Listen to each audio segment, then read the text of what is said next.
Hello and welcome to Haunted Montreal's Spooky Story Sessions. I'm your host, Holly Rhiannon, and in keeping with last night's full moon, today I'm going to tell you all about Montreal's werewolf legends.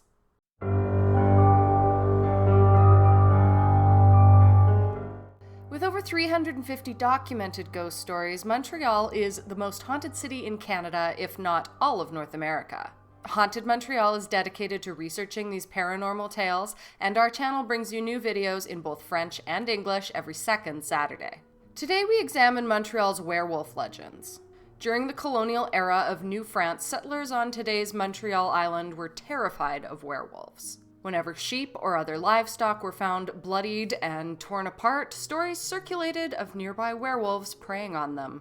But before we get into today's story, please remember to like, subscribe, and hit the bell button so you get notified every time we have a new tale to tell.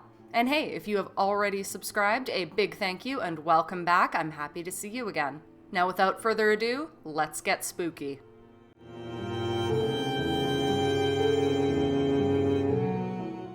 Werewolves and similar creatures have a long history of plaguing those living on the island of Tiohtià:ke or Montreal.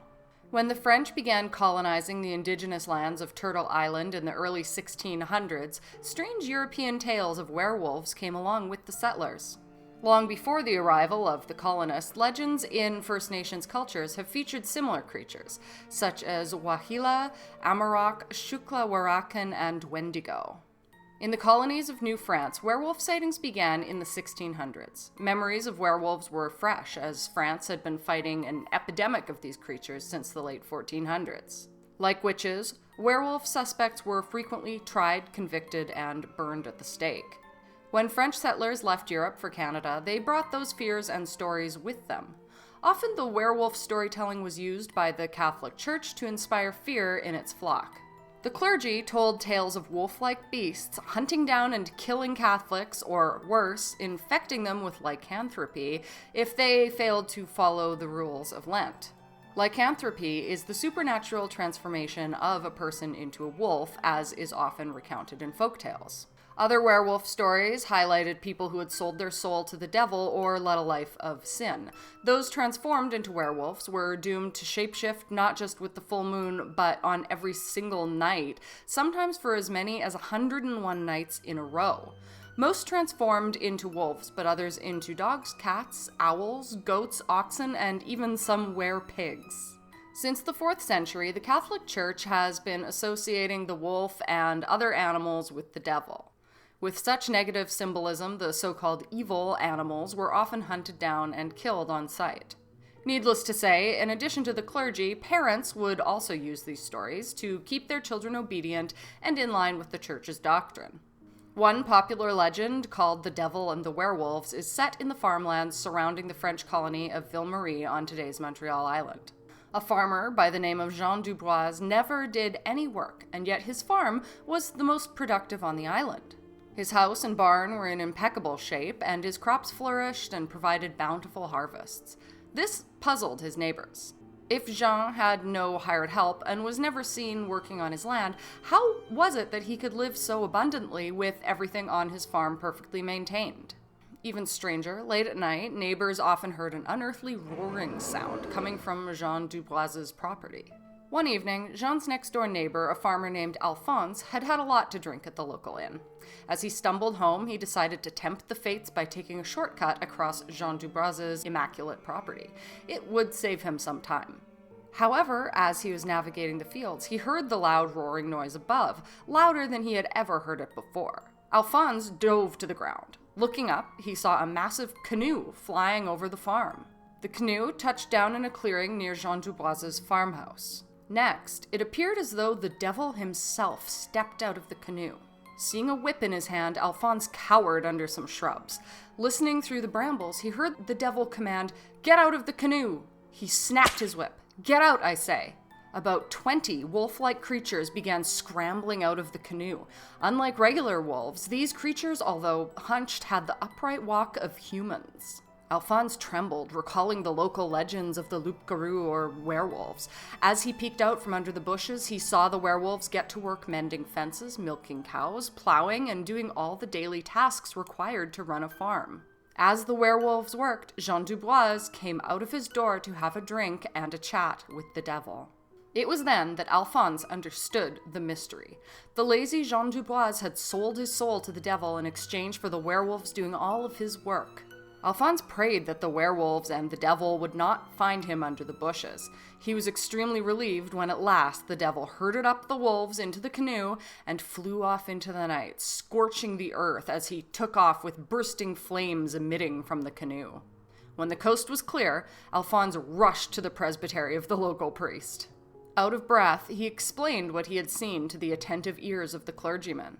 The priest, upset by what he had heard, concocted a plan to deal with the werewolf situation plaguing the parish. The next day, Jean Dubois went into town.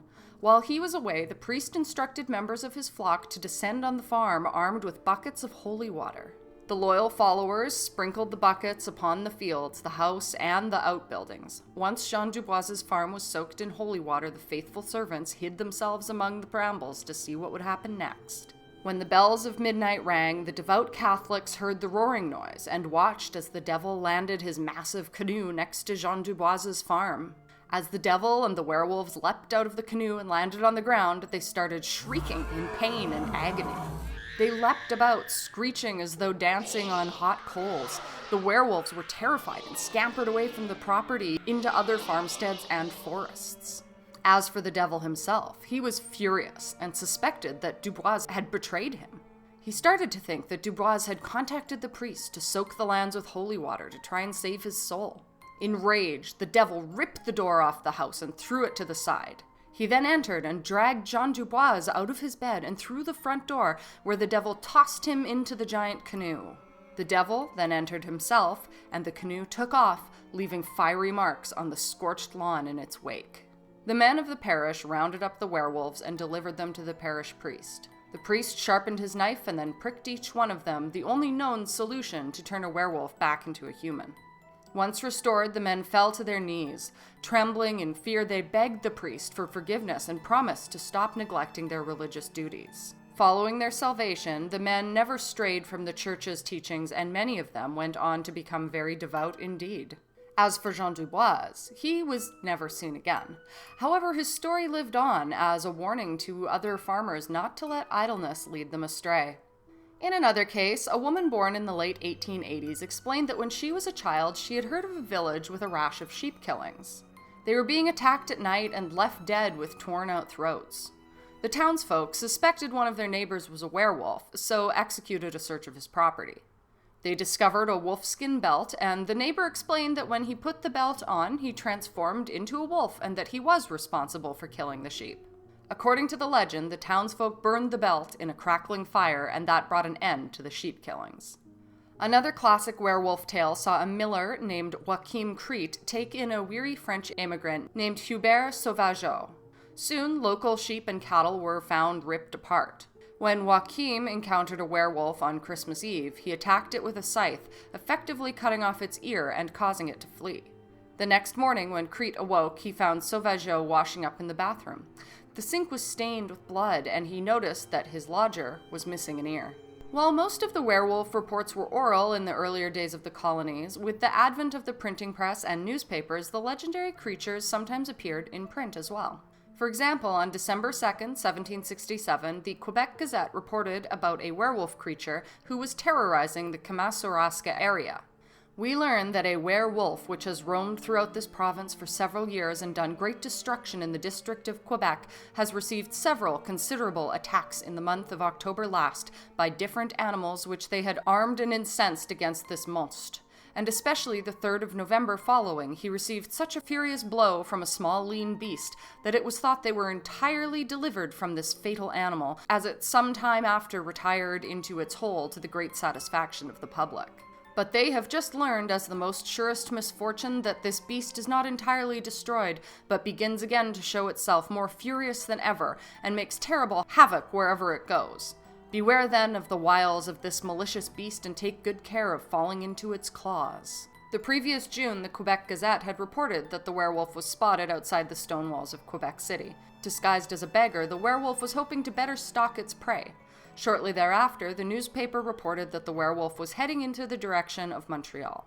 The newspaper warned its readers, "It is recommended to the public to be as cautious of him as it would be a ravenous wolf." The werewolf is so ingrained in Quebec culture that academics write entire theses on the topic. In October 2017, Félix-Antoine Charest published Representation of the Werewolf in the Quebec Imaginary at UQAM, the University of Quebec at Montreal. The Electronic Library of Quebec even published a free 154-page online book called History of Quebec Werewolf Tales in 19th Century Quebec. It seems that werewolves are also popular across the country to the point where people can actually include the images of them while mailing letters and parcels.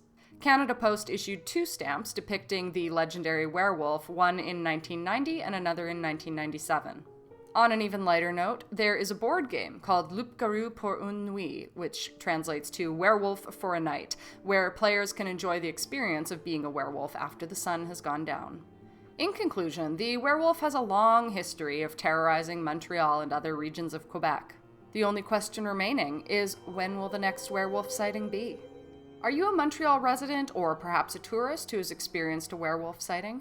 If so, we would love to know. As always, we want to hear your theories about what could be going on. Thank you so much for stopping by. If this is your first video, we do hope you'll stick around for the next one. We post new videos in both French and English every second Saturday. If you'd like to learn more about the organization founded by the talented Donovan King, it's all listed in the description down below, along with links to purchase tickets to in-person haunted storytelling tours. We're really gearing up right now as we get ever closer to the spookiest month of the year. Remember to like, subscribe, and leave a comment. We'll have a new video out for you in a couple weeks, but until then, stay spooky.